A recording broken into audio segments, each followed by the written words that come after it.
Hey. Good morning. This is your girl, Cassandra Lynn, aka your favorite paralegal.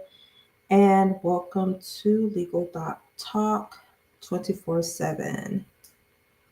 I am just hopping on here for a brief second, not a long time. Did you send something?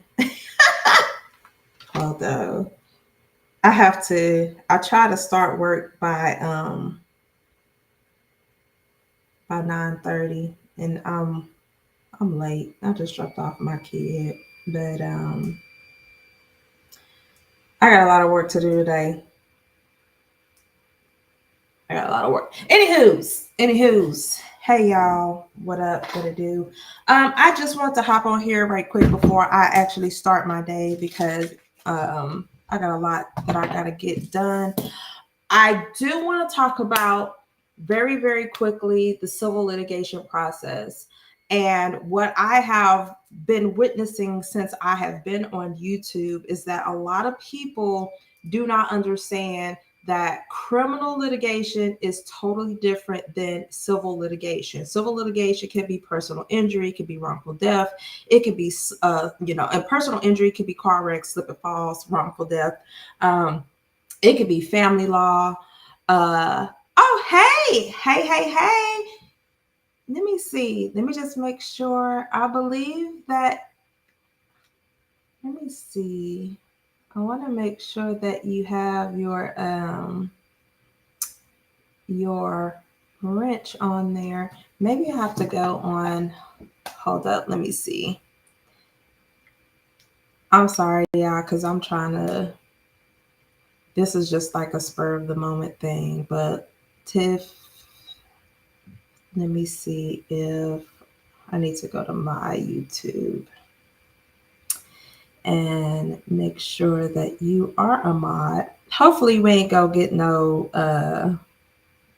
spammers because this ain't something that thing, but let me see. Okay, yeah. So you have your all right, cool. I just wanted to make sure that you have your wrench because I can't see it on my end. Yeah, okay. So first and foremost, like I said before, and Miss Wonder Woman that's in the chat, she's done, criminal justice, so she know it is totally different when it comes to civil litigation and criminal litigation. Okay, not every attorney handles all. So people be like, I need an attorney. I actually got into it with somebody on Facebook because there was a post that somebody says, I need an attorney for this Grand Prairie ISD thing. So I'm like, I need more information so I can help you. Do you need an employment lawyer? Do you need a personal injury lawyer? I don't know what the issue is. So I want to be able to point you in the right direction. And then this one person, she just kept commenting. And I was like, it's irrelevant because at the end of the day, we don't know what happened.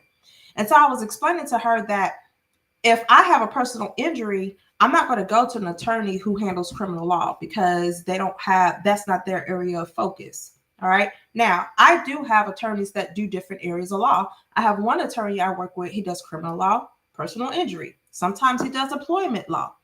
I have another attorney. He strictly does family law and estate planning. Okay. So different lawyers do different things.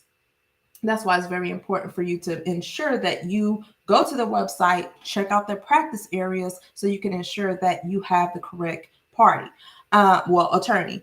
So don't ever think that, I'm going to find an attorney and I'm just going to call them and explain my situation. And then you sat up there for a whole hour explaining something and they don't even handle that area of law. That's one thing.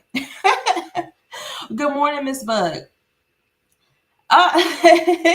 Yes. All right. So my point for this today is to help you guys understand the civil litigation process.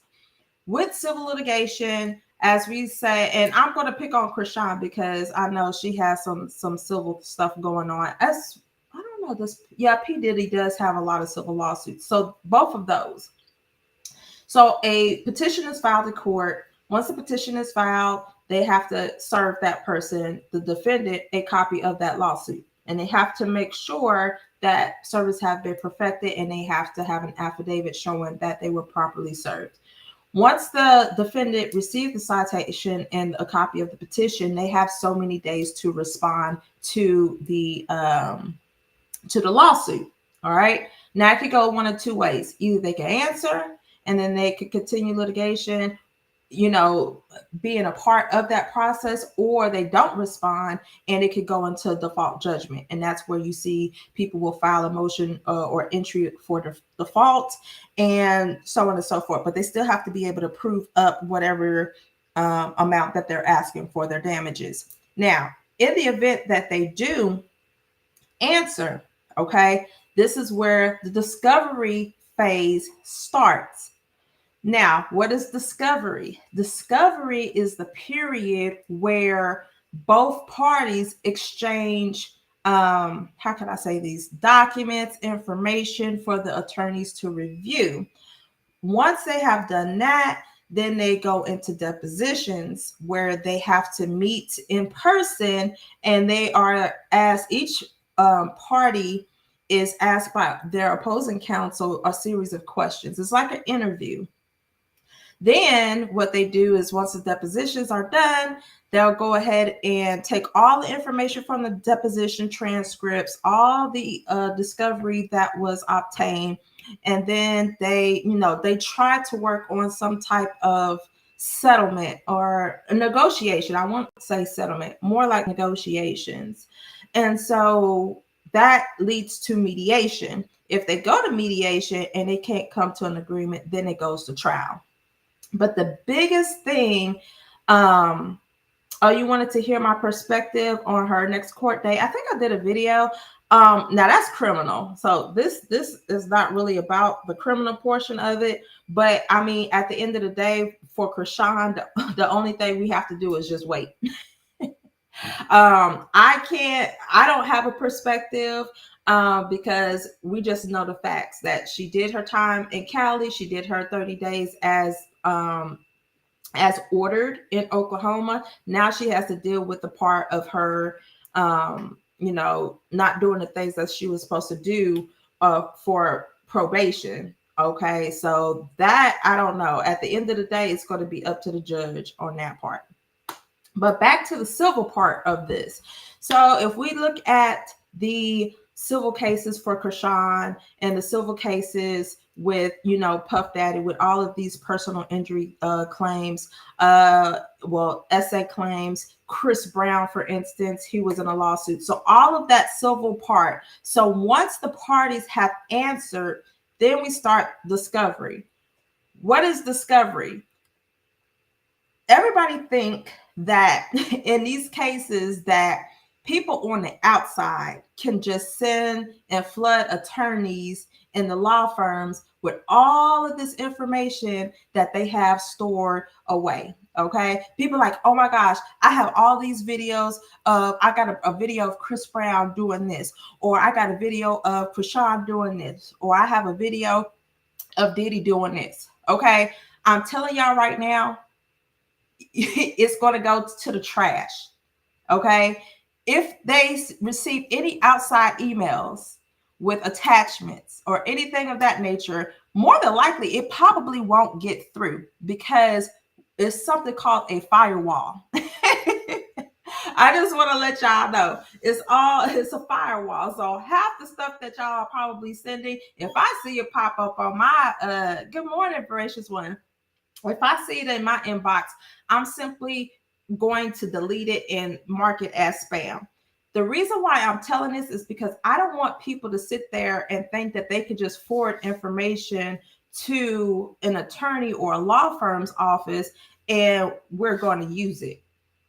That's the whole purpose of having a discovery period. There is a certain way we have to get information. Now, if somebody comes to me, so let's say for Chrisean's case, for her civil litigation cases, everybody wants to help Chrisean, okay? Everybody want to help Chrisean, and I get that. But you can't sit there and say, oh, I have all of these videos and I'm going to forward them to the attorney's office. That's not how it works. You have to go through a series. You have to go through a request for it, and that's what it's called discovery. So you have a series of questions, which is known as interrogatories. You have a request for production, which is for people to produce certain documents. Then you have a request for admissions. Each opposing counsel gives a checking my watch. Each opposing counsel provides each party with a list of questions and requests for documents. Okay. Now, during that discovery phase, if we feel that there's more information that we need, then we will subpoena. So if we know that there's videos out there on the internet, on Facebook or Instagram, what we're going to do, we are going to subpoena those records. So an attorney can issue a subpoena or a district clerk can order a subpoena, but it's a request to get that. See, the thing is, and the reason why we can't just accept anything from the outside is because it can be doctored. It can be altered. All right. That it won't even be admissible in court. You're like, okay, where did you get this information from? Oh, somebody sent it to my email. It does not work like that. It does not work like that. What did I want to show you guys? I'm going to show you guys my screen. And I just want you guys to look at, hold on, I'm trying to pull up some discovery that I've done. This is a wrongful death case. Let me see. I'm just trying to make sure that there is no personal information before I pull it up. Now I'm gonna do this one.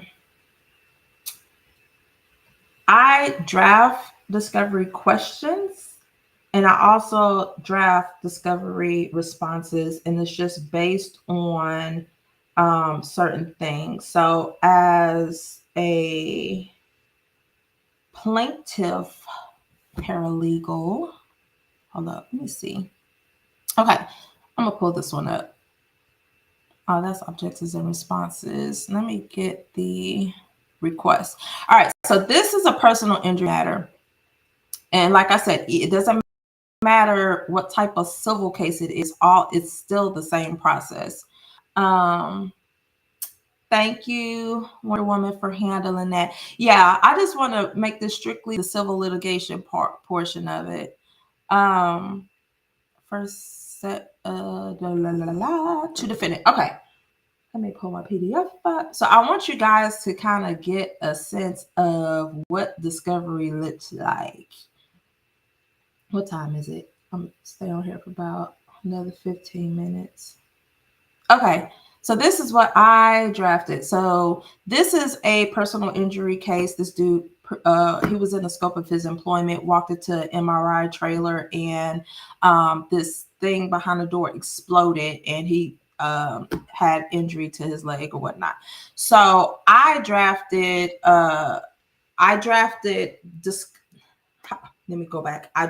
discovery request for the defendants to answer. Okay. So it just, specifically. So for instance, like in Chrisean's case, let me get out of that. Okay. Good. They don't have no answers. Okay. So for Chrisean's case, all right, as on the defendant side, like if I was Chrisean's lawyer, I would be like, okay, one, produce your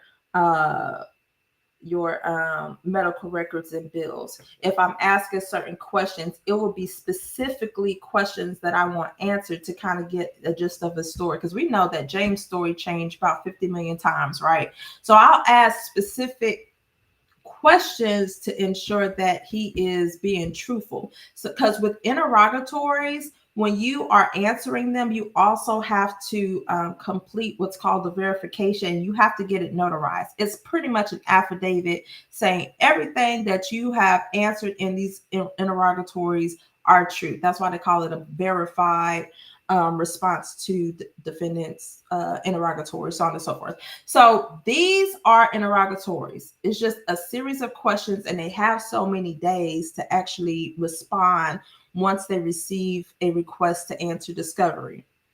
Okay, this is how they get information about an incident. So you want to be specific when you are asking the other party certain questions. So for this one, because let me see,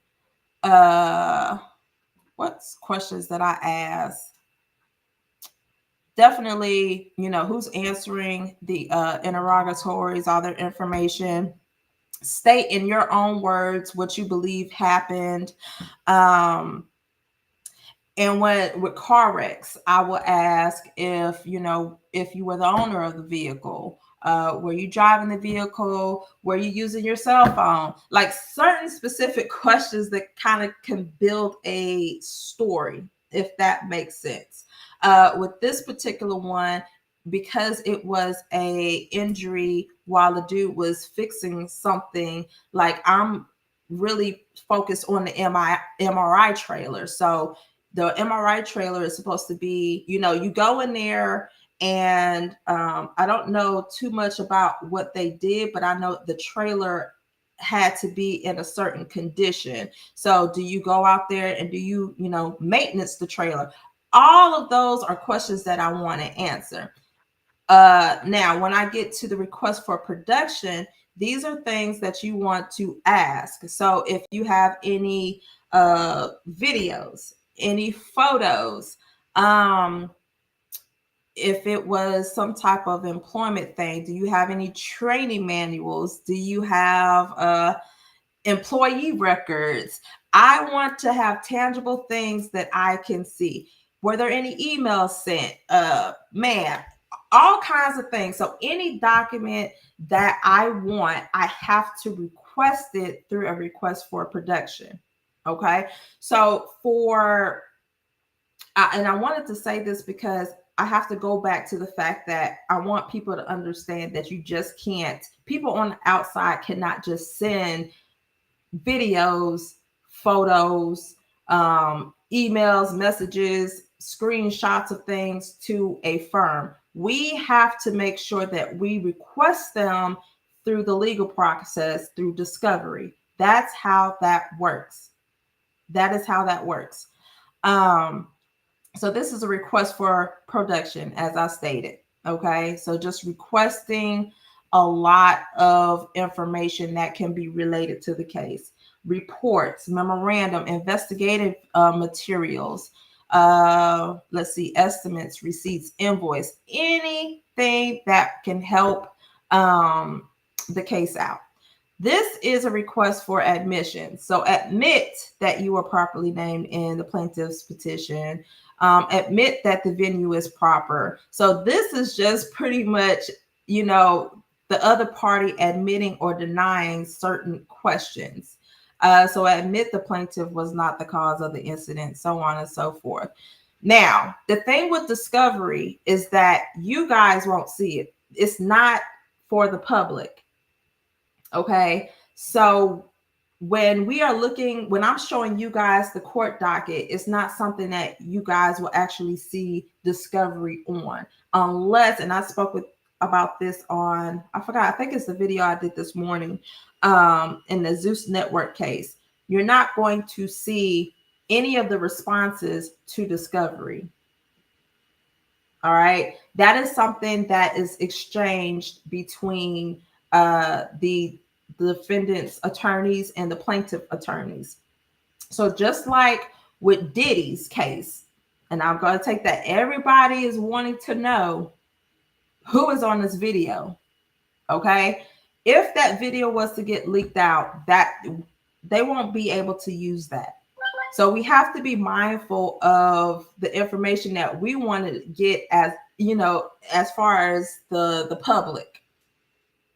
So all of that information, as far as Diddy goes, I am pretty sure that in his civil cases, that attorneys have videos, they have photos. Now, as far as the baby oil, just because that's listed in the indictment, that's one thing. But when you think about the civil cases, information like that is not going to get out.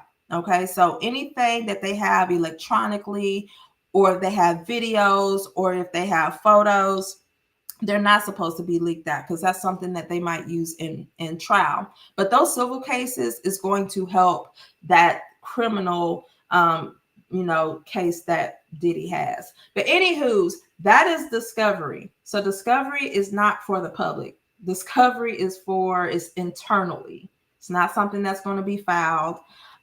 It's not something that we will be able to see. Nobody, unless they, after the trial, decided to release all of that information. So back to what I was saying, if we need information, if we need certain documents, we have to actually get it by requesting these from the other part. Now, we give them an opportunity to provide this information within a certain amount. In Texas, they have 30 days to get this information to us. If they do not get that information to us, we could either file a motion to compel for records, or we could even subpoena. So if I ask you, so for instance, an interrogatory, do you have social media? If so, what are your social media account names or your tag names? Okay. That could be an interrogatory. For a request for production, I could say, produce me with a copy of your Facebook posts or Instagram posts or videos or whatnot.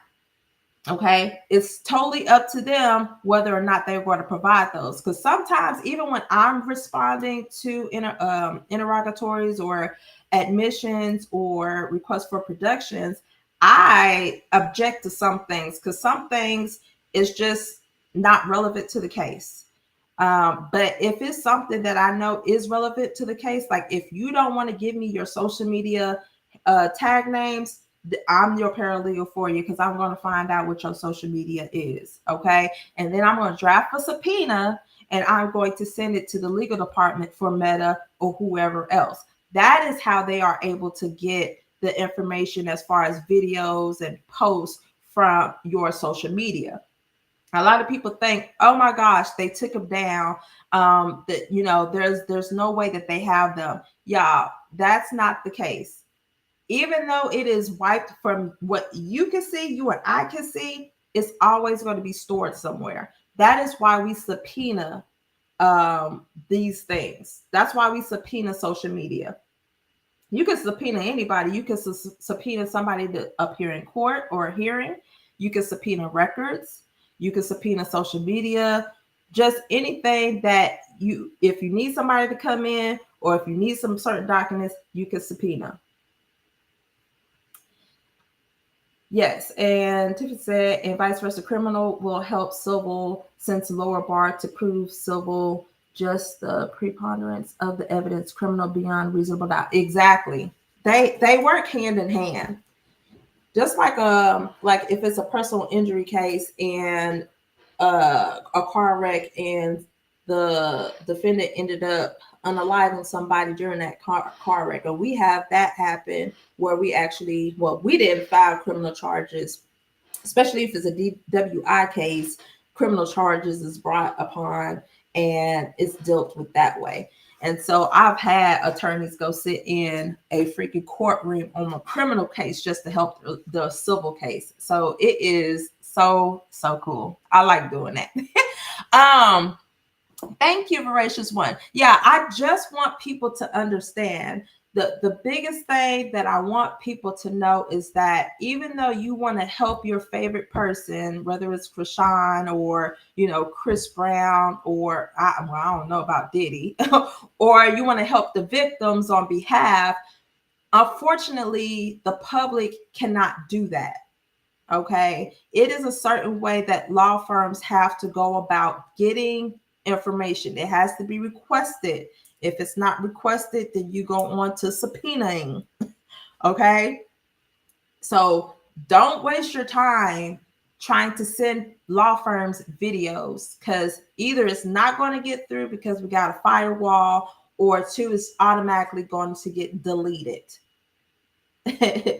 Yes. Oh, when I went to do the Jasmine Wright, and that was my second time being in a criminal courtroom, because I'm usually doing family law or personal injury, but criminal is so, I don't know, intriguing to me. So, but the cases, the cases at criminal court is, I was baffled about what I heard just on Thursday, just listening. And I found out some information about the jails too. It's a rat infestation in one of the Dallas jails, and that's sad. That's another story. Um, but yeah, so please know that the civil litigation process is not the same as the criminal law process. There is a period of discovery where we have to formally request information. Okay. We have to formally request documents. If documents is not, given to us by opposing counsel, that's when we can subpoena. So do not flood law firms with evidence that you think would be helpful in a case. It does not work that way. One, you're not a party in the case. That's number one. Number two, I've worked for some pretty big law firms. Even with the smaller law firms, it's not too much security because it's a matter of the cost. But I know for like the bigger personal injury firm that I work with, no emails on the outside was getting in unless, because it was vetted. So our IT department would actually view, and if it's something, or if it's not a client or a potential client, then those emails are not getting through. I'm just telling you this right now. So the only way, if you want to help, you can call, like Tiffany said. But yeah, exactly. You can't talk. Nobody can talk to a judge. Like, there was something where somebody was speaking on the courthouse, or went to the courthouse and said something. I was like, wait, what? Can't nobody just go into a courthouse and speak to the judge? You know why? Because one, they don't have time. Two, they're not just going to speak to any random person about anybody's case. I don't care if you're doing criminal law, family law, personal injury. I don't care. So y'all have to really put your thinking caps on and see. Don't nobody have access to a judge like that. Okay. But if you have a case, then you're the only person that can speak to the attorney and speak to the judge. Nobody else. Okay. If you are a party in a case, your attorney is going to help you get information that is needed for your case, get documents that is needed for your case. The attorney is not going to look at any other information from the outside, because, like I said before, it can be altered. It can be, what do I have at 10? Let me see. I'm sorry, my calendar is going off. Oh, what's today? Oh, boy, I thought I had a deposition. Lord Jesus. Okay. But yeah. So stop with, and I'm not trying to be mean. I'm not trying to be rude. But it's just getting out of hand to where people just think that they are helping and you're not helping. One, you're wasting your time. But two, you have to understand that there is a legal way to get information and to get, special social media. So you can have YouTube. We can subpoena YouTube for all of the videos. We can subpoena Facebook for all of the videos. Yes, but here is the thing. Here is the thing. So Sherelle, and I forgot, I'm sorry, y'all. So Sherelle said, please be aware that any documents you submit to the judge will become part of the public record. Now, with that being said, that is true. However, it depends on what part. Now, for family law, I know family law in Texas, because it's sensitive information, those documents will not be available to the public. But as I stated before with discovery, you will never see discovery filed. Discovery is not filed. So this right here, once they answer, and let me see. Okay, so this is me replying to the defendant's request for interrogatories, request for production, and admissions. So once I am finished with this, I don't file it with the court. Okay. Discovery is not to be filed. Discovery is only to be served. So for Texas, we have what's called e-serve. So we can electronically serve our answers and responses to the other counsel. Okay. We cannot file this. Pleadings are filed. So if it's an answer, if it's a motion, if it's a notice, or a petition, that is what can be filed. And that is what becomes public, not this. So any responses to discovery, that is not filed. If somebody is submitting text messages, that is not filed. It is only served to the other party's counsel. Okay, if it's just a pro se person, a self-represented person, then it's just served to the other party. But the documents that will be submitted to the judge is pleadings. Okay, only pleadings. So that's your petitions, your motions, and your notices. Now, some motions do have exhibits. Okay, so when those are filed, then those actually become part of the filing. So yes, that is, because I think I did a video on who is that? Danny and Sherelle. When Sherelle filed her counter complaint, and she actually attached exhibits. So that was part of public records because it's just a civil case. Now, the thing with that is some counties don't allow for you to view any of the documents. So Dallas County does as far as civil. However, Collin County does not. All right. So it's a special system that us legal professionals can go into and actually get a copy of that. So like for the Danny and Sherelle situation, that's not available to the public because Collin County has that sealed. But I could go into a certain system and pull that record. All right. So I do want y'all to understand that. So any documents that you do file, if it is a pleading, then it's going to be made public. But that's only in civil cases, not family law.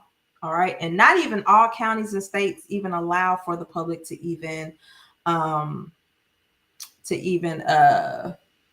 am I trying to say? View the filings. That's one thing. And then also when we go into file stuff, it even asks us whether or not this is public or non-public, or if this document is made for the public or non-public, and we have to have that. Yes, but once again, now for videos you cannot see. And that goes back to saying that videos are considered I forgot what the darn 3-digit little thingamajigger, but you can't just file that. So you can't ever go into a court docket and click on it and you see a video. That is something that is only served to opposing counsel. All right. Tiffany said, yes, especially nowadays, people can doctor up text videos with AI. That part, lawyers need info straight from the source phone. Exactly. Okay. So we are not taking nothing from the inside. We have to request it ourselves and we have to review it ourselves. So it's not to, I hate to bust anybody's bubble, but you're not helping and you're wasting your time.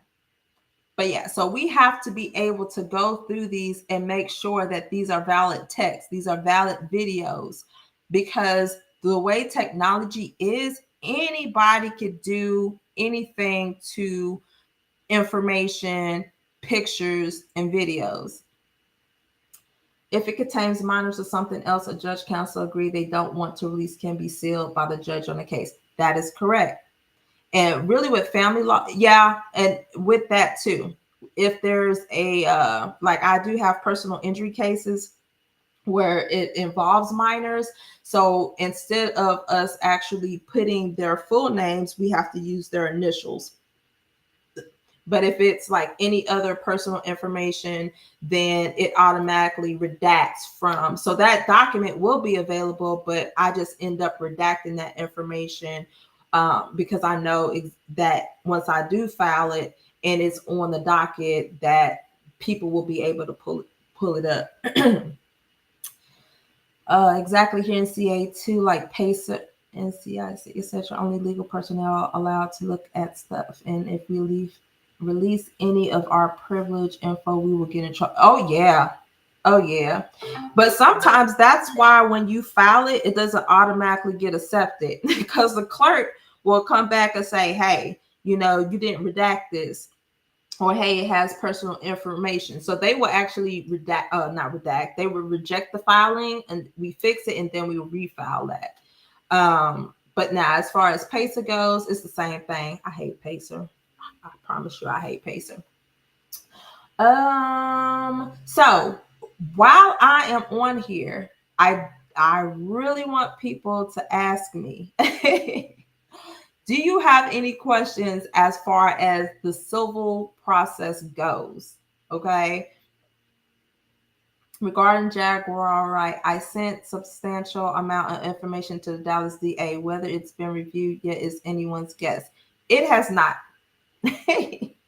And the reason why I say this it's totally different than it's not a hotline. Okay. If there was a 800 number that says, hey, if you have any information on something, the best thing that you could do is call that 1-800 number to see how you could get that information to them. But by you sending information to the Dallas DA's office, one, it's even if it got through. I'm gonna say that it's even if it got through the firewall. If it did, they probably opened it and they trashed it. And the reason why I'm saying that is because I would do the same thing. At the end of the day, any information, it's not the police department. Okay? If you have information to where somebody needs to get, investigated or locked up, that's not the job for a lawyer. That is the job for a police officer or a detective. If you're sending information to a district attorney's office or any law firm, it's going straight to the trash bin. And you're probably going to be on the spam block list. I'm just going to tell you this. I'm going to tell, because when was this? It was one crazy client's, man, who was it? It was a crazy client that we had, but was it her boyfriend or whoever? I'm telling y'all. So when you get a lawyer, you sign an attorney contract agreement. I only speak to you because you are my client. I don't speak to your grandma. I don't speak to your daughter. I don't speak to your son. I don't speak to anybody other than the person that hired us to, do their case. That's number one. So when I have people that send me an email like, hey, I understand that you're working on such and such case. Here's information. I don't have an attorney-client agreement with the law firm and you. It's with the person that we're representing. So y'all have to be mindful that a lot of y'all stuff, and then y'all bombarding. Do y'all know how many cases that law firms have? Like, I need to be working now because that's how many cases I got. And I contract with 3 different attorneys, 3 different law firms. But nobody has time to go through things that we're not even allowed to even use in a court case. Because like I said, it can be doctored, it can be altered. The information is not verifiable. Okay, that's the reason why when I do this right here, these interrogatories, I have to have a verification form. I don't even know if I did. Oh, there you go. Look, and I notarize it. But this is a verification form. This is saying everything. It says, this person being duly sworn deposes and says that I am the plaintiff in this action and that I have read the foregoing answers to the interrogatories and know the contents thereof, and the same are true to my knowledge, information, and belief. All right, that's the information. All of this is based off of what we got from Mr. Salazar. Okay, it's not from what we got from Jackie down the street or Paul across the way. No, it is from our client. And whatever information that we produce to them is off. And I'm going to show you guys. Hold up. Responses to, okay, this is the request for production. Any of this information that we're giving the other party is what we requested. So they asked for billing statements. Okay. If Mike's mama said, hey, I got a billing statement I'm not going to accept that from her. Because why? It's because when we go into litigation, we have to formally request medical and billing records by affidavit. And so y'all know what an affidavit is. It's saying all the, everything, the contents or the amount of this bill is true and correct, and it's notarized. Okay. I request medical records. I request healthcare records. I get all of my photos and my videos from the client. And I always ask them, do you have any photos? Do you have any video recordings? Okay, that's what I attach. Now, if I happen to go on the defendant's Facebook page, then I could possibly grab that. But, this would have to be in the possession of the plaintiff. So I am focusing on what the plaintiff provided our firm with and the information that I requested. That's it. It's not from anybody else. Okay. So a whole bunch of people could have said, hey, Mike told y'all to lie. Here's all the information. Here's the video. I would not be able to accept that. Okay. So this is what I provide, the stuff that I obtained on my own or the stuff that our client provided me with. Now, if I happen to look up, and I love this question because I love being nosy. If you intend to use evidence of a past criminal conviction of any witnesses, and they also talk about the defendant. So if I go on and I do a background search on the defendant, I have to provide that information. Okay, but I objected to that. That's neither here nor there. So any information that we found, that we gather, or that the party, the plaintiff provided, that is what we use. No outside information. Let's see. Yeah, Pacer. I got a website that I go to that I use for Pacer. I don't even pay for Pacer. The only time I use Pacer is when if an attorney that he wants me to file something in the district courts, or I have to file something for a pro se client because they can't understand it. So yeah. Hey Cassandra, can you review Chrisean's civil case? Yeah, which one? What time is it? Y'all know every time I get on here with y'all, I end up not working. I got so much stuff. We're trying to settle cases. It is October, and PI firms, personal injury firms, we be on it. So we be trying to settle cases. So I got to make sure that I get this work done. Yeah, I can look at it right quick. Sorry, Cheryl, but nope, call and get the investigation on the case and then submit straight to the investigator. No, exactly.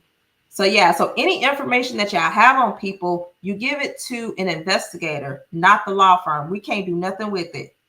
Nada. Yes, the queen, she is explaining the civil litigation, how it works versus the criminal cases. Sorry if you took wrong, Cheryl, just trying to help you if you do not have info, give it straight to investigators, and they will follow up so you're not wasting time and helping. Yeah, I'll be trying to teach y'all. I'll be trying to throw little nuggets out there because I'll be like, I see so many people wasting time, and I just be, and it's funny to me because I'm the one who's checking like the inbox and stuff like this. Especially when you working for like solo practitioners. Like I'll be like, oh, this is spam. I don't even, I just trash it because y'all just flooding my mailbox for no reason. Plus, the specific client has an attorney-client privilege, so they can't use because of that. That's correct. She responded to the James civil case. We have links to cases directly for free for cases only. Mm-hmm. Hey, Gold Digger. Good morning. Good morning. All right. Let me get out. So yeah. So for the civil litigation, just know there's a time and I don't want to say place. That's weird. It's a time where us firms request the information that is needed, videos and all. Okay. So y'all, please don't waste y'all time. Please, please, please, please do not waste y'all time thinking that y'all are helping when y'all are not. Y'all are just making us legal professionals upset because you flood in our mailbox. Okay. I can show y'all. Oh, I don't want to show y'all my mailbox. What was I doing? Chrisean's civil case. Hold on, let me pull up my paralegal browser. What cases does she have? Hold up, let me pull up my Westlaw. I'm gonna do this. I'm gonna make this very, very, very, very quick. So I hope that y'all are having a blessed, what is it, Tuesday? Yes. All right, YouTube. I have to sort out all of these cases. Okay, so LaShala. All right, hold on. Let me log into this Westlaw right quick. Yeah, y'all can talk in the chat. I just want to bring awareness to these mofos of what's going on. You know what? Here's the thing, and I'm going to be very honest with you guys.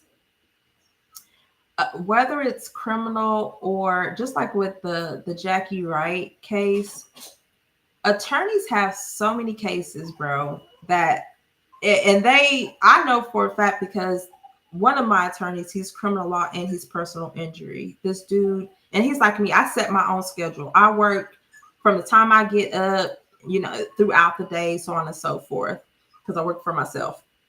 But they don't really have time to sit there unless it's really, really big. Now, if they didn't know about Jaguar Wright, I'm pretty sure they know now since she was on Piers Morgan. But like I told you guys before, when I sat in that courtroom and the attorney came in and said, "Are you Miss Wright?" I'm like, no. They don't even know who she is, meaning that they don't follow her in real life. Okay? They didn't even know who she was. They didn't even know who she was. Said they don't care about Jaguar Wright. So if you're sending them stuff, them people don't care. Them attorneys do not care. And let me tell you something. In criminal law, if we ain't got paid, I'm not even going to click on your name in the case management system. Okay? I'm not going to do it. So yeah. So beware of that. Jaguar Wright, and I don't know exactly what that motion to withdraw was for, but I went back on to see her live because she was live while I'm sitting in the courtroom talking about, oh, she can't make it to the courthouse and whatnot.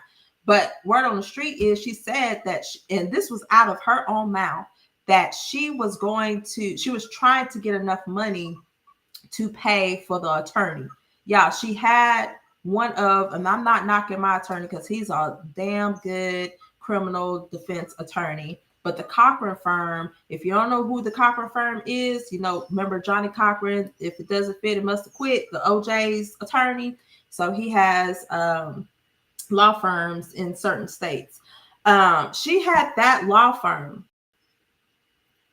If you don't pay me, I'm not working on your case. I'm not even looking at your case.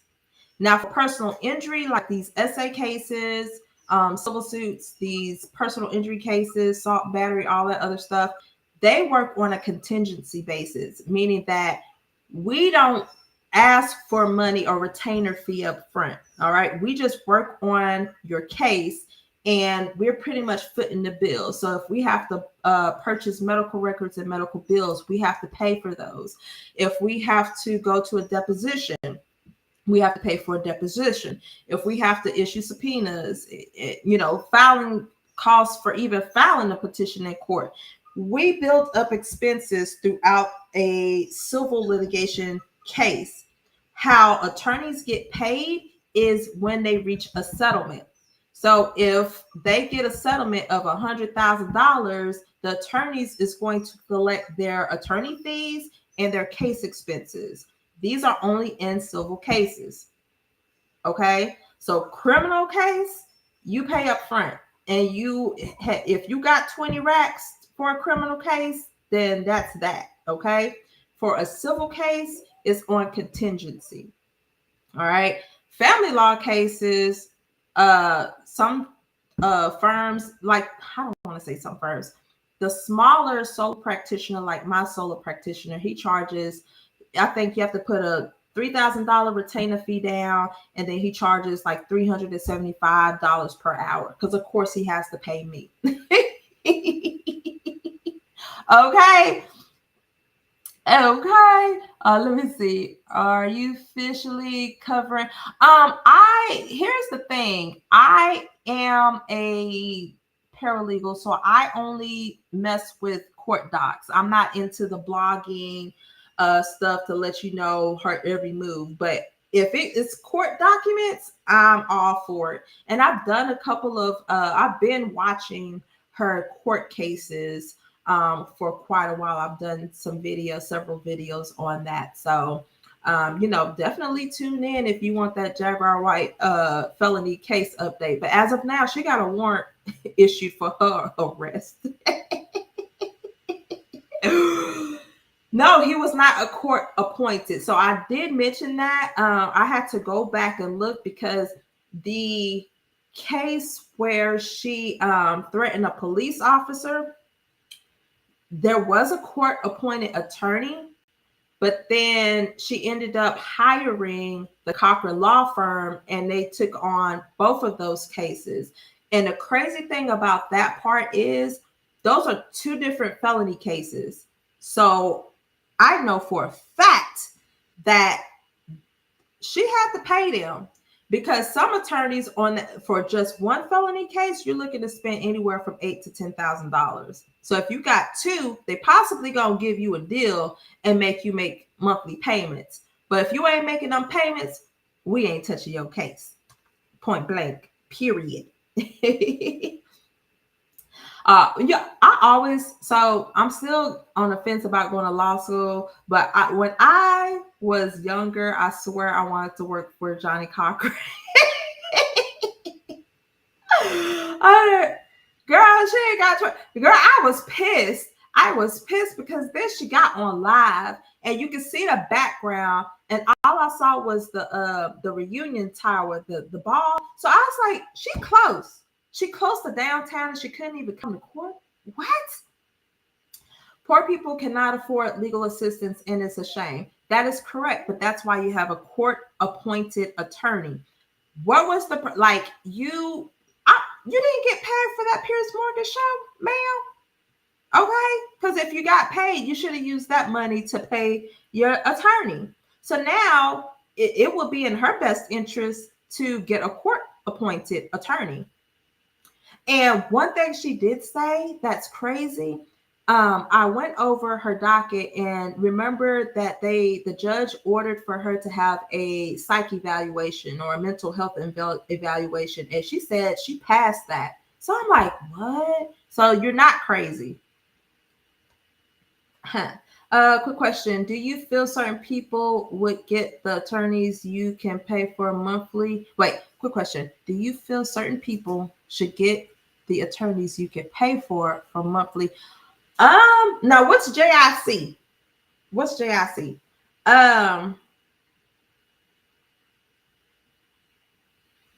Oh, I mean, get the okay. I kind of see what you're saying on this one. I don't know how to feel about that. I mean, if you can afford legal counsel, then pay for it. But if you can't, that's the whole purpose of having legal aid and court appointed attorneys. It's just that with court appointed attorneys, you can't always guarantee that they will handle your case diligently. Because I've seen a docket of one court appointed attorney. The number of cases he had, there was no possible way they were sitting down reviewing each case. That's why you keep seeing all these resets or past, hearings and stuff like that. These court-appointed attorneys don't even be meeting their client until the day they have court. So I don't know. I don't know. But see, with criminal cases, though, it's a little bit different because, I mean, if they get the attorneys that they can pay for on a monthly basis, if you don't pay them that month, I guarantee you they're not working. Okay. Cassandra, what is the usual percentage of a win on a case for a lawyer when the lawyer is doing a contingency case? Girl, child. I think I have to match with Wonder Woman, what she said. Let me tell you something. There was a personal injury case. Let me see. I got the pleading right here. Jeremy Sankey. Yep. It's crazy. I have the pleading right here. Against Allstate, right? We put in so much work. And like I told you guys, you got to pay for the petition. You got to pay for service. You got to pay for, certain filings. You got to pay for getting records. You got to pay for this. You got to pay for that, right? Mediation come, you got to pay for mediation. You got to pay for depositions, right? We get to trial, right? And I always tell personal injuries, these car wreck clients, I was like, hey, it is probably in your best interest to, if they have an offer, if an insurance company gives you an offer, take it, because your chances at trial is 50-50. Either you're going to win or you're going to leave with nothing. Y'all, this attorney spent so much money on experts and whatnot, only to get to trial and lose. It is based off of those jurors, and it's crazy. So what Tiffany said, 30 to 40%, that is the percentage for a lawyer. And I don't know if y'all watched the other video that I had, but I had a conversation with the criminal law attorney, and he was telling me that that there is a difference between a litigation attorney and a trial attorney. And to go back on this James Sankey and Allstate case, I'm gonna tell y'all this: the attorney who was doing this particular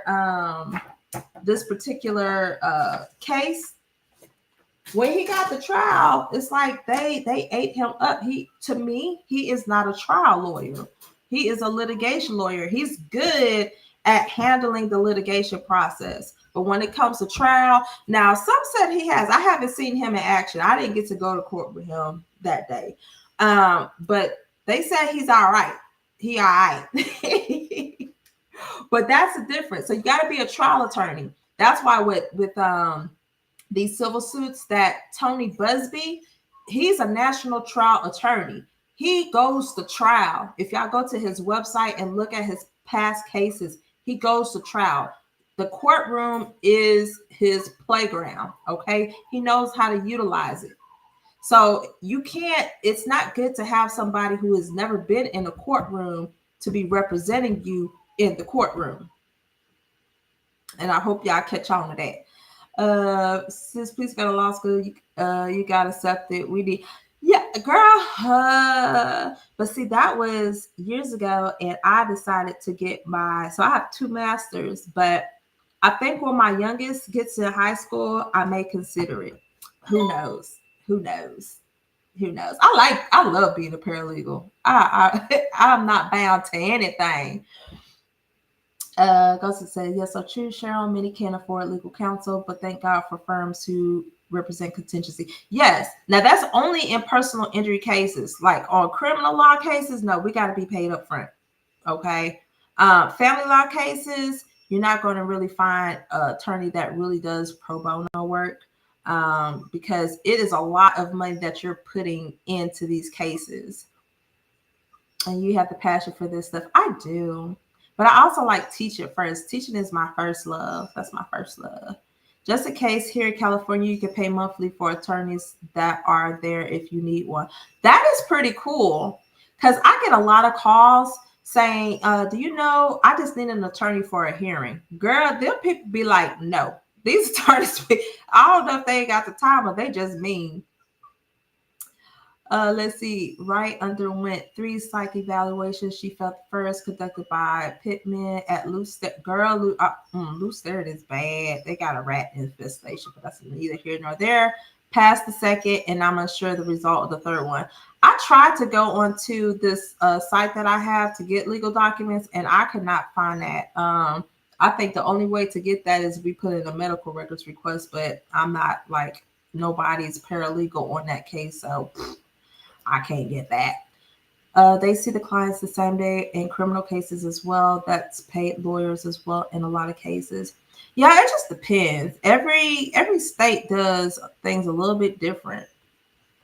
The second eval she posted online. Girl, I got to go find this. I really think there's something wrong with her. And I'm not trying to be funny, but mental health, it is very important that we take care of our mental health for real. This almost seems like a double-edged sword. You need an attorney, but a court opponent may not necessarily mean you are fairly represented. That is so true. Why do dangerous, mentally unstable individuals receive so much leniency in the courts? You know what? I honestly think it's just where you are, because the people that I seen on Thursday, that judge was not, he was already pissed he had to cover 3 courts. So he didn't give no leniency. This dude sat here. So first of all, he filed a grievance against his attorney because he did not get a bond.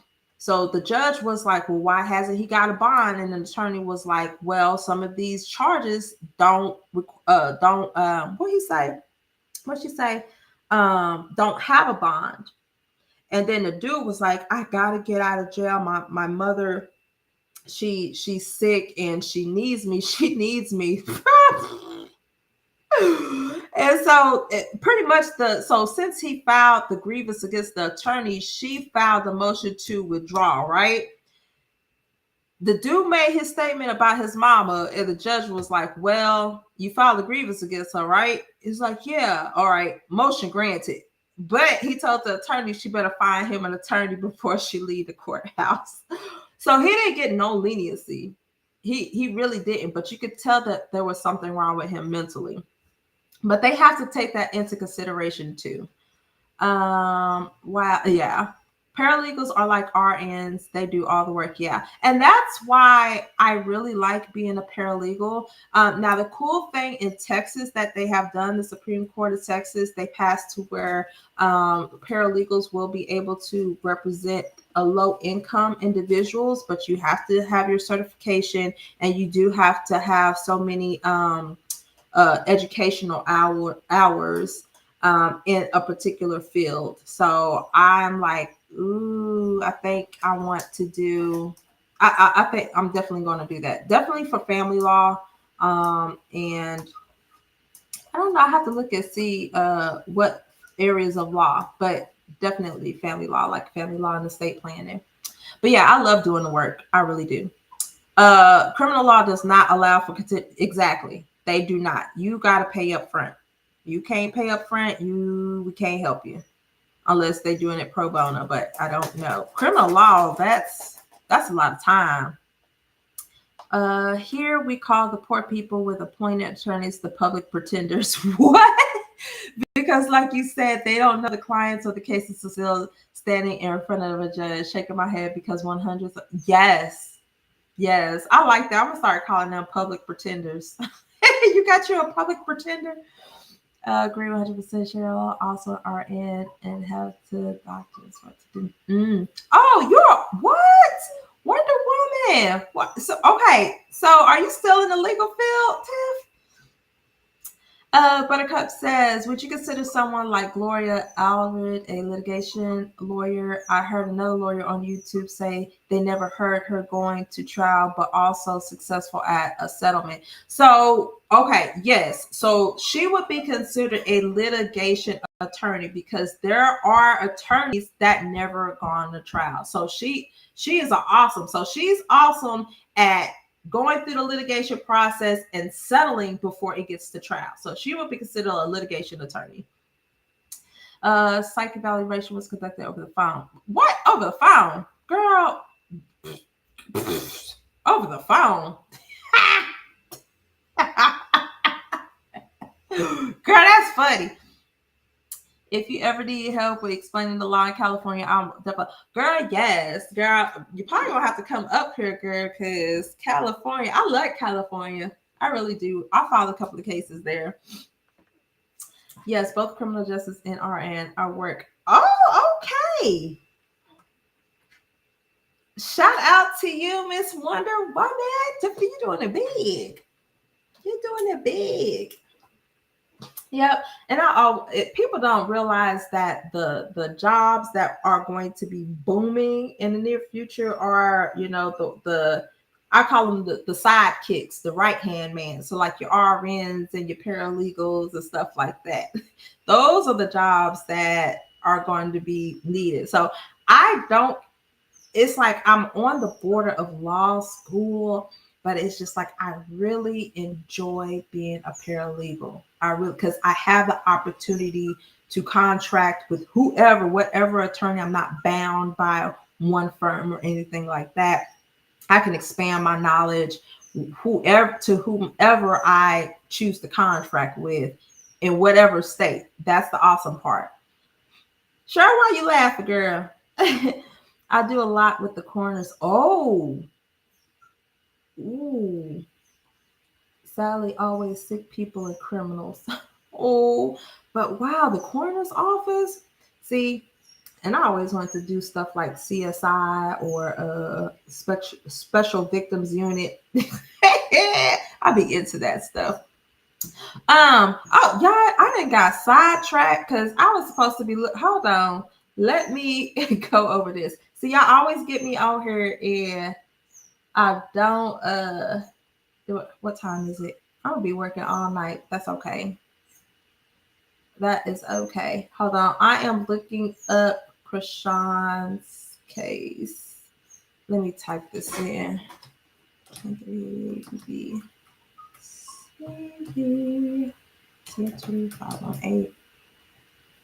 Boo boo. Okay, I'm looking up her case right quick to see. I have to update it because the last time I looked at it was July 1st. Let's see, they had, I'm waiting for it to update. All right, y'all just go ahead and talk amongst yourselves. Thank you. Gloria Allred and her daughter Lisa Bloom are all about to press conference and settlements. Oh yeah, settlements. Oh, and that's what Tony Busby did. And that's another thing. After I read this comment, I love to figure out what really happened since Silence of the Lamb. Girl, hello, Currys. I think in another lifetime, I probably would have done that. Oh my gosh. But to go back on Tony Busby though, I read an article where they were stating that we know that more defendant names are going to come out. But what they're going to do, usually before we even get to litigation, and for instance, for a car wreck, okay, we will write a demand and we will actually send it to the potential defendant and say, okay, here are the damages. Here are the facts of the case. Here are the injuries that are related.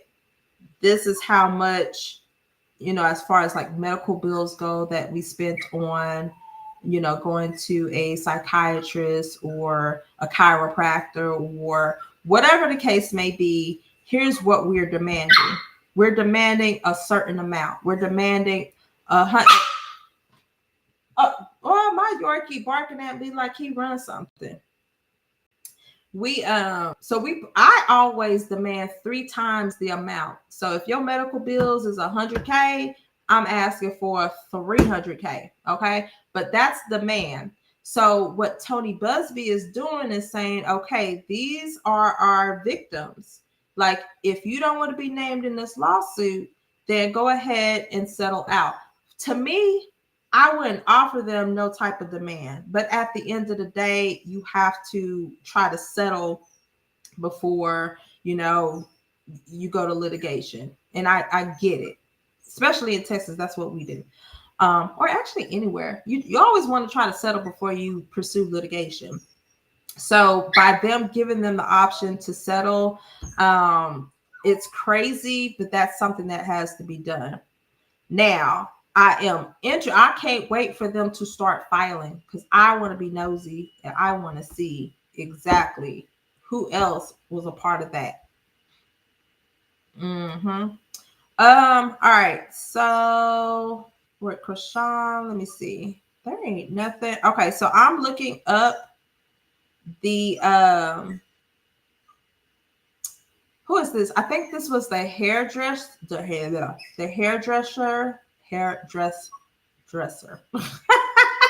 can't even talk. I don't see any updates on here. I'm slow. It says 2000 and okay. How can I do this without? I don't want to show my account. All right, I'm gonna share my screen. Sometimes I think I'm slow.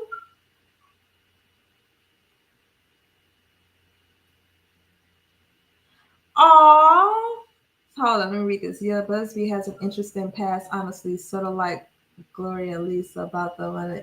Yeah, let me tell you something. He's a national trial lawyer. So I went on his website. They've handled a lot of cases. So once you get to that status, that's usually how it is. Now, I've also worked for a personal injury firm that's big here in Dallas, but they're more of the they went up against Johnson & Johnson. They really handle like mass torts and asbestos cases, and the catastrophic injury department. That's where I was doing the personal injuries, the car wrecks, the truck wrecks, the slip and falls, and all this other stuff. But the difference between them is that they're really quiet. They don't like to brag and do all that stuff, unlike this particular law firm. But earn your JD and keep collaborating on cases. You're already doing the same work, so why not? I love that you have the freedom to choose when and who you work. Oh, thank you.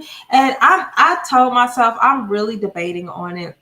Like, if there's scholarships, like I really just got my loans forgiven because I have my school, so it's like public service, and I don't know. I'll consider it, but I still don't know. Because like I said, I love teaching.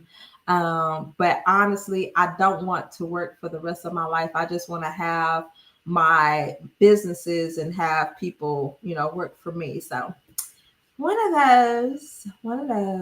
Yes, so happy for you being able to handle more legal stuff in Texas with just the paralegal. I know. It is exciting. This is my bread and butter. This is what pays my bills. All right, y'all. So as of right now, it does not show. Let me see what filing stuff they have. This is the hairdresser case. There's nothing really going on. The last entry was on 7/31. I have to go and see. I need to go into another part. But trial has been set for March 6, 2025, if I'm not mistaken. I was like, is that like the pre-trial setting or conference to see if they're ready for trial, or is that the actual trial date? Yeah, there hasn't been much movement on there. So from what we can't see it, or y'all can't see it. I probably can see it if I go into a certain system. But they are probably in their discovery phase where they are doing, interrogatories, requests for production, subpoena records, all this other stuff. So we're not going to see much movement on there as long as she was served. Because I don't see no request for entry of default judgment. I need to go into another case to see what's going on. I might do another video to help y'all. So as of right now, trial set for March, but I need to see what's going on with that default judgment, because she did put that in on March 25th. And then I think there was an issue as far as to see if she was actually served. And I believe Rock was served, but don't quote me on that. I just need to make sure that I do my due diligence on that to get that information. But I am doing this while y'all on here because y'all asked me to. All right. Now this is with that lady from, I don't even know what that show is called, y'all, to be honest. Rama Mon Takabi. I think that's how you say her name. What happened to James? Because I'm hearing, and what about her new attorney? Let me see about hold up. Thank you for holding it down, Gold Digger. What happened to James? Because I'm hearing. All right, so her new attorney, and I gotta look and see. I know she got a new attorney for her criminal case, but I'm not sure about James, so I'll look at that right quick. Since so many scholarships, I can help you. My daughter got her CJ Masters, and I got her through school. What? Girl, I need to talk to you on the back end, because look, everybody keeps telling me you should go to law school. And I'm like, unless y'all paying for it, I'm not going. I need to figure out how to get a fee waiver for this darn LSAT. I took the LSAT twice, and the last time I did, I got accepted into law school, but decided to do something else. So, and that was 2004. That was 20 years ago. I know a lot has changed. Oh, let me get out here. Okay, I'll talk about that in just a case. So I'll go to James. This is Rama. This one was filed in February. Did I even update this? Hold up. Nope. Let me update it. La da da. Just showing the latest court docket. So for the hairdresser, they're more than likely probably in the discovery phase, but I need to see exactly what happened after that last case management status hearing. Yes, I did a video on that, Buttercup. Yeah. So the Florida attorney actually put in his motion to withdraw on, I want to say, September 25th, and Chrisean filed the lawyer prior to that. In that 9/27 hearing that she had, she actually presented with her new lawyer. And that new Oklahoma lawyer, he's a badass. He out of Oklahoma City. OKC. But yeah, so he's pretty good. He's pretty good. 30 years experience, has been on the job, and yes, definitely has James lookalike. Oh, now that one I need to see. Oh, okay, hold on. Let me get through this one. So, let's see, movement, case management conference. So that was continued. Golly, that was just 9/24. So with the Rama case, it shows that it was continued. And then on December 30th, it shows the order to show cause, sanctions, order to show cause, failure to file proof of ooh, child. Order to show cause, entry for the default. All right, so I need to see what's going on, because if there's an issue with them actually serving somebody, then So who filed? Oh, y'all, look at, y'all see this? I'm so happy. So Chrisean filed an answer on the 3rd. And this, I don't know who this Rama chick is, but I think she was on the show. So Chrisean's attorney, hold up. Did they show the attorney on here? Yes. Hold up.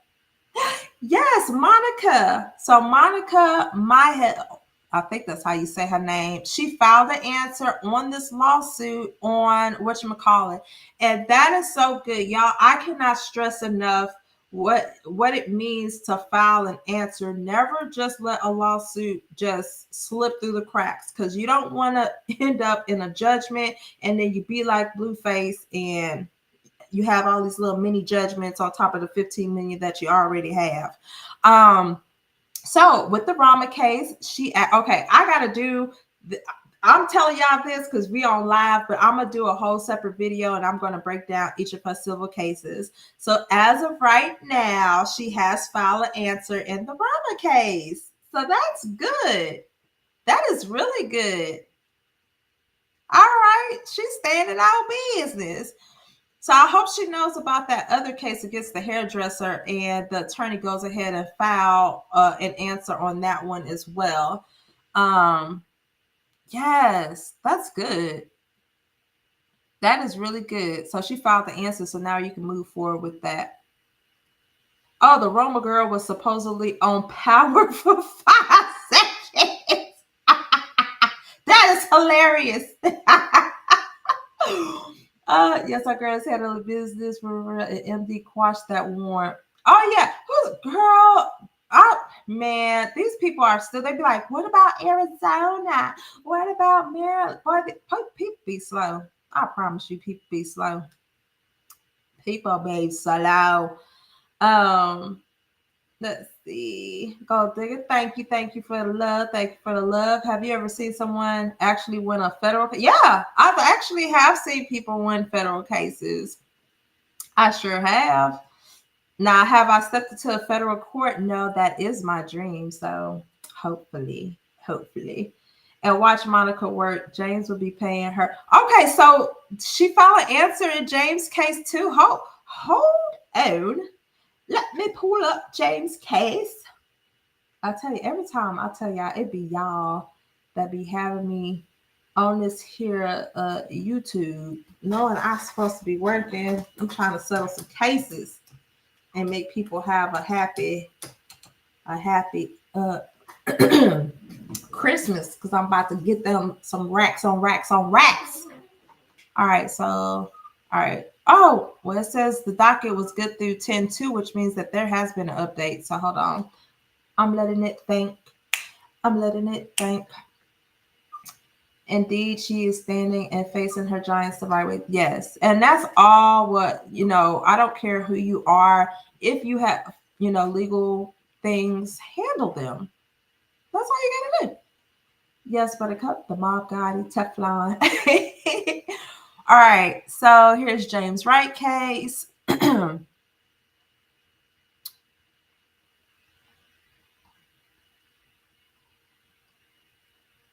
Yes. Okay. So she's handling both. Okay. So I was like, I wish somebody could reach out to Monica. Hey, she got another case. Can you file an answer on that case too? That is good. That is really, really good. Okay, so for the other case, like we saw, where there's a status conference hearing because of the proof of service, they have to prove that they filed, not filed. They have to prove that they properly served the defendants. Okay, so if the lawyer sees this, then it could be some type of. When you are looking for a loophole, these are the loopholes that you want to look for. And I'm speaking from the defendant's side because y'all know I do plaintiff work, but you want to make sure that the plaintiff did their due diligence as far as service. So when you serve somebody, you have to make sure that you serve them properly. There are rules and statutes that shows you how you properly serve somebody. So if that's in question, that will throw away your whole case. So that's what we saw in the other case with Rama. It showed that they have a status hearing and there's an issue with the filing of the proof of service. That's one. But Chrisean did file an answer anyways. That's a good thing. Now, here, let's see, case management was on 9/10. Failure to file entry of default. See, they messing up. See, back in June, it was a failure to file the proof of service. So something was going on with the proof of service. Then they went ahead and tried to do something. They tried to file a entry for default judgment, but for some reason they didn't do it properly. And so that's what the hearing on the 11th is going to be about. Wait, hold on. This is James Wright? All right. So, wow. So Chrisean has to be in, well, she is in Oklahoma. So she has two things that's going on that day. She has her criminal revocation docket hearing as well as a case management conference hearing. Now, Chrisean does not have to be present because this is a civil case. That's the whole purpose of her hiring an attorney. She does not have to be present for that. Only her attorney does. And I hope that she is fighting this whatever default judgment they try to enter, because that's going to be a no-go. But she filed her answer on the same day. That's good. That is really good. So on September 13th, he did request for entry of default judgment, but something that he didn't do properly. And that's why they having a hearing on that. But she filed her answer. Oh, this show is about to get good. So I'm going to do a whole separate show and just specifically speak on each of her civil cases, and then I'll update you guys on that. But to answer someone's question, I can't remember exactly what it was said, but as far as James Wright go, as I explained earlier in this video about the civil litigation process, it's not something as to where the public can help. All right. The lawyer, she's going to do her due diligence. And now that she has answered, what I normally do, okay, is I will send the opposing counsel in his party. So in this case, I will send James Wright and Rama. Okay, so she responded in that case. I will send them some discovery to answer and request documents. So hopefully that is what the attorney is doing on the back end. She is going in, she is drafting requests for the plaintiff to answer. So a series of questions that James and Rama has to answer, a series of documents that they have to provide. And those documents are going to include something that helps your case as far as your damages. Because always remember, when whoever files the lawsuit, they have the burden of proof, meaning that they have to prove that the defendant caused their damages. In injury cases or assault and battery cases, you have to show, if you say, oh my gosh, I was injured, she knocked out my tooth, or I'm mentally messed up about this, I need to see some records, some medical records, and some bills to show that you indeed had to go get dental work or medical attention due to whatever it is that you're alleging the defendant did. Okay. All right. Let me see. I'm glad Chrisean stay off media. Yeah, girl, handle your business. But she is doing that. That's the good thing. And it's crazy because my kids, they're teenagers, but they was like, Mom, have you seen Chrisean Rock? I was like, yeah, she's doing good. That's the only thing we could do. That's for anybody out there. Do what you came to do. All right. Social media ain't what it's supposed to be. It's just nothing but confusion that will piss you off every single day. Just be in the background, handle what you need to do. I'm sorry, sis, trying to help. I don't even know what y'all laughing at. I'm so behind. I know some district of New York feds has 90% success rate, but Diddy is confident he will be. Girl, let me tell you about Diddy. Diddy. And I always say this, it's like it's a rabbit hole. It goes deeper and deeper and deeper. More names is going to come out. But I don't know why Diddy thinks that he's going to beat them. But then there's another side of me that looked at the Jeffrey Epstein's case. And one, he took the sucker way out. But he was tried in Florida. Florida did not do any justice. That very first time, they let this man go to work and then come back and go to jail or whatever, like sleep in the cell. Like, I've never heard. It's like a work release program. I never heard of that. Like, this man did all this foul things, and you're telling me that you released this man? Like, what? And then he took the easy way out. That straight punk. Read the responses. This lady's a bulldog, 30 years experience. She will win. Her record will scare James, an attorney. I promise. I looked her. Oh, I'm going to have to look her up. I'm going to look her up. Social media is going to bring him down. Yep. But who? James or Diddy? or both. Actually, the NY feds have 97.4 conviction rate. Ooh, wee. Hey, New York don't play. They don't play, because I was looking into the Rudy Giuliani case, and he was throwing a fit. That man was throwing a fit in that courtroom because he couldn't have his way. Baby, that judge say, "Nah, you losing it all, baby. Go ahead and give these defendants your nice little New York apartment and let them sell it so they could get their settlement money." Y'all, I've seen that. What's your opinion on the Veneer Tech and ATL getting arrested for posing as a dentist? Hey, my thing is, if you're not a dentist and you're not licensed, you shouldn't. Like, who would go there? I don't understand it. Who would actually go to somebody who is not licensed? That is just you. And guess what? If anything was to happen or went wrong, they wouldn't have been able to sue that man. They would not have been able to sue that man because you went there willingly. Okay, he's not bound by anything. That's crazy. I gotta look that up because that is crazy. And the new judge on Coffee's case is a woman. On who case? I don't even know who that is.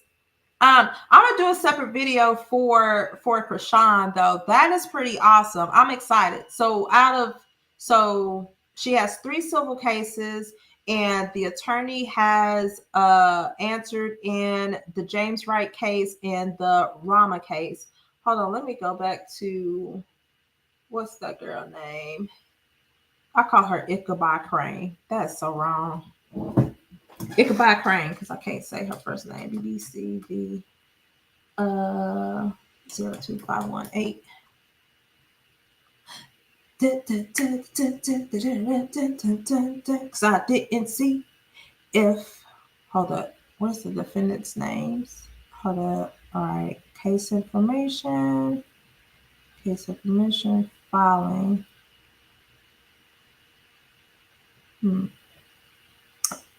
I'm trying to see. Here it doesn't show like the defendants' names nor their hold up. We're gonna go to a different. That's weird. All right, let me get off of this. California. What am I trying to say? California, what? Civil case.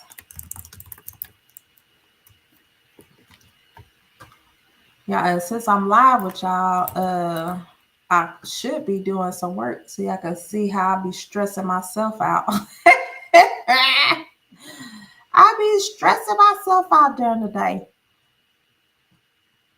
I was like, I hope my attorney ain't on here because what are you doing? Dang. No. Oh, there we go. That's what I was looking for. BBL Drizzy. I just saw BBL in the in there. What did it say? Yes. Anyone getting medical gear? Yes. Always, let me tell y'all something. I always, before I go to any doctor or any hospital, I'm looking at the reviews. If you don't have good reviews, I'm not going. I'm not going because I'm scared. Ooh, vanity takes people to extreme child. And so, girl, so I'm thinking about the only person I can think about is Veneers, is that darn what's her name? T that went off on Miss Netta. I hope she didn't get her veneers from that man. Lord Jesus. Lord. What was I looking for? I'm trying to see. Oh wait, party information. Man, they don't have no party information on here. Because I wanted to see if she filed something. All right. So unfortunately, it does not show the party's information. Therefore, I cannot see if, well, I mean, obviously, if she was on there, then she would have filed an answer in Miss Ichabod Crane's case. Y'all, please don't tell that girl I'm calling her Ichabod Crane. What's her name? Irby LaShayla. Irby LaShayla. I need to be nice and say people's names correctly. That's that. Oh my gosh. All right. So that's that. Let me see. So Chrisean is having her criminal what is it? Oklahoma. Oklahoma. La da da. Chrisean. Oh, let's see what we got going here. I don't think any no new updates. All right. Oh, what time is it on? It's at 10:30. Yeah, usually they say 10:30 and it don't hell used to go before the judge at 2:00. I mean, like my stomach be growling. Boy, I tell you, when I was up there at that criminal courthouse, I was up there at 9:30, didn't leave till 12. I was hungry. Okay, so nothing new. Nothing new. Just the motion to withdraw. All right. Okay. All righty. So to kind of sum up today, I just really talked about, the difference between civil litigation and criminal. It's not the same. Okay. As far as sending law firms stuff, information, pictures, videos, I'm telling you right now, you're wasting your time and it goes in the trash. Or it probably doesn't even make it past the firewall that law firms have to keep outside junk from spilling in. We request records in a certain way through discovery, through subpoena, and that's it. So if we want videos from YouTube or videos from social media to either help our client's case, then we have to go a certain way in requesting those records. We cannot receive anything from the outside because it can be altered. The way that technology is, anybody can doctor up anything and send it and say, hey, I got some information. It's a waste of your time, and it's definitely a waste of our time. So don't think that you're doing any justice by sending law firms or district attorneys anything. Okay. I am going to be the first one to tell you and the last one to tell you, because y'all going to take this information and y'all going to be like, okay, I just wasted 5 hours gathering all this stuff and sent it to them only for it to go into the trash can. Yes, you did. Okay.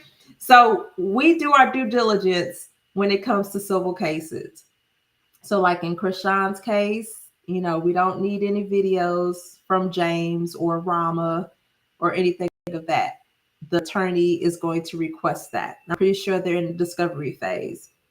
In P. Diddy's case, I'm sure once Tony Busby has vetted all of those alleged victims, that they have to start going through discovery, because it's going to be a lot of that. I wish I would be able, I'm going to reach out to them and say, hey, I need another paralegal, but I know that I wouldn't be able to talk to y'all if I did, so never mind. He's going to have to request medical records, because you have to prove that you were injured by Diddy. How do you do that? Okay. What else we talked about? Chrisean she hired a lawyer for her. She has 3 civil cases, and the attorney answered 2 of those 3 civil cases. So that's good. Hopefully now, like I said, she's going through a discovery period where she's requesting certain information from Rama and Mr. James Wright so they can move along with this case. Now, do I think that James and Rama are going to get a settlement? So let's say that they did their status hearing and they found that that they were properly served, and they go through all this process. Do I think they are going to walk away with nothing? I don't think so. I think they're going to walk away with something. So like if James requested, $500,000, I don't see him getting five. We never, we always demand that amount, but we know, and I'm talking about the plaintiff side, I know that we won't get that $500,000 because one, your damages or the information that you provide to us, it has to, how can I say, justify, if that's the correct term I want to use. So if you said, I have mental anguish, I can't sleep at night, I got anxiety, I need to see some doctor's notes that shows that you have some issues. All right. If you said my teeth was busted out of my mouth and I had to go get, dental surgery, I need to see that.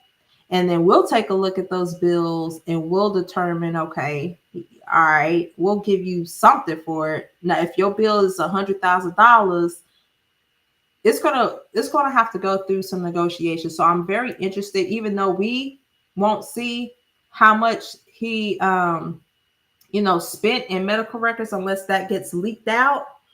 We won't know exactly, but I do know he's not going to leave with not nothing unless the attorney finds some type of technicality and the case gets dismissed. That's the only thing I can think of. But Rama and James, if everything is good as far as the litigation process, I don't think that they are not going to leave without anything. All right. They might get paid, but they ain't going to get paid what they think they're going to get paid, if that makes sense. All right. But hey, it was awesome kicking it with you guys. Can you write to give or parole board letters of why Blueface should and shouldn't be released? Oh, you're saying you can write to give or parole board? Oh, I mean that is pretty cool. I didn't even know that. I did not even know that. He is a menace to society. right, ladies. But thank you guys for tuning in. Thanks for my mods for holding it down in the chat, even though nobody was going crazy with it. Thank you for my subscribers. Yeah, thank you. Thank you. Thank you. Thank you. Don't forget to hit the like button.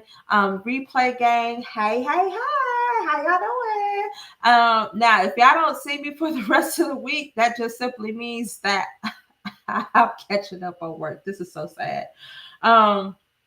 If she proved everything was false, he would have to pay her attorney fee because it's too many stories on what he's. See, this is how it works. So anything in a civil litigation is always going to be alleged. The plaintiff has the burden of proof. So in injury cases, how you prove this is you have to. So in James' case, and I'm just using this as an example. In James' case, he said all of these things happened to him. He got punched. Wait, she clocked him how many times? 4 times. All right.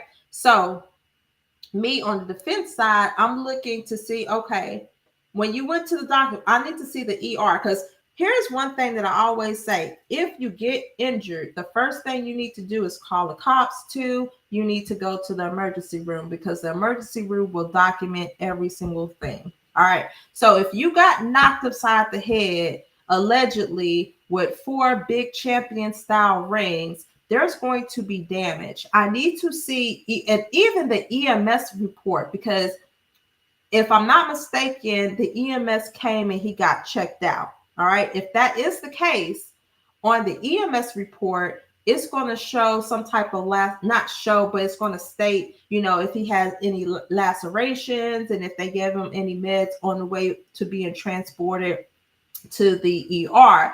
If he wasn't transported or he refused to be transported, then hopefully he went to the emergency room.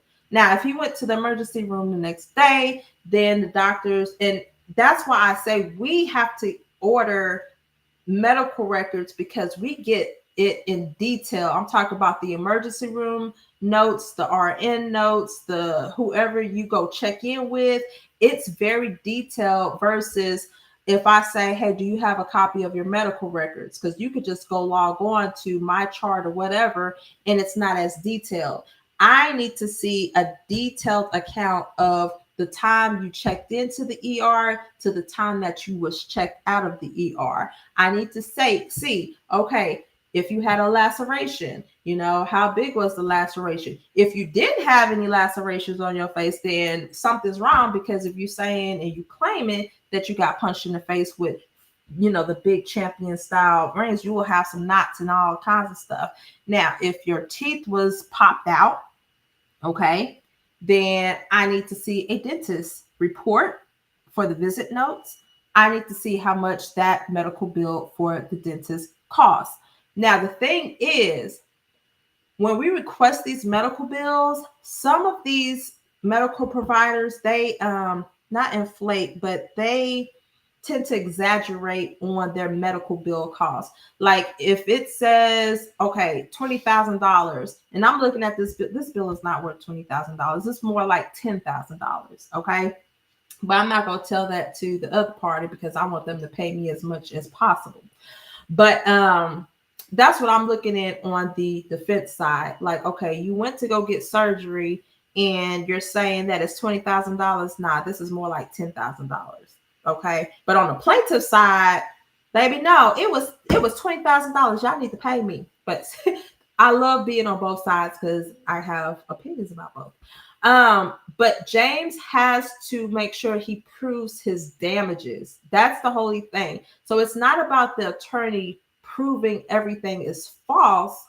It's about the attorney actually looking at his medical records, looking at his medical bills, and seeing if those injuries indeed resulted from the incident that happened that night based off of his report. And I've done videos on this too.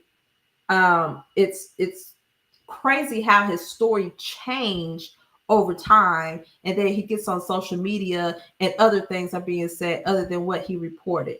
So if she's a good attorney, she knows what she's doing, and I know the direction that she's going to go in. All right, y'all.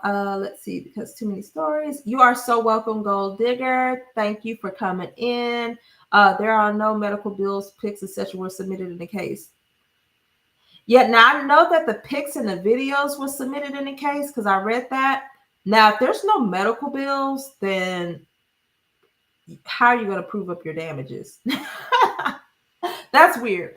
But anywho's, hey y'all, thank y'all for tuning in once again. Thank you, mods. Thank you, subscribers. Thank you for those that are members.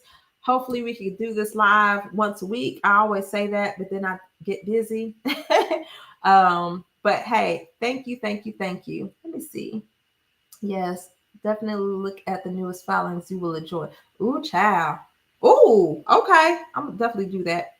James had all his teeth removed a year before the Chrisean issue. 2 days after that night, he was with two girls who said he was fine, no scars, and was at an event that the same. Oh yeah, I watched that. I watched that, and they straight said, but see, that's the thing. So this is an example. So we all saw that, and so some of us feel compelled to go send that video to the lawyer.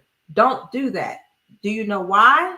Because she is going to request for that during the discovery phase.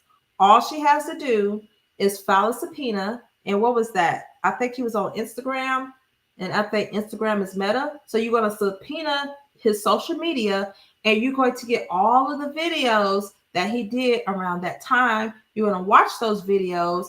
And if that video said, hey, I am fine, then that's different. Now, if he doesn't have no medical bills and they pull that video that says he's fine, then that's an easy dismissal right there. Keeping her in my prayers, most definitely. Yes, various versions of his account. Yeah, various versions. Various. Yep. All right, y'all. That was his daughters. Yep. I was like, they be playing all day. But I'm just interested on how this is going to play out. But don't forget to like, comment, subscribe, and share. Until then, y'all, I am out. I am out. I am out. I promise. If y'all have any questions, feel free to hit me on the back end. Other than that, I have to be buried in my work right now because I am about 2 hours behind. Y'all enjoy the rest of y'all Tuesday.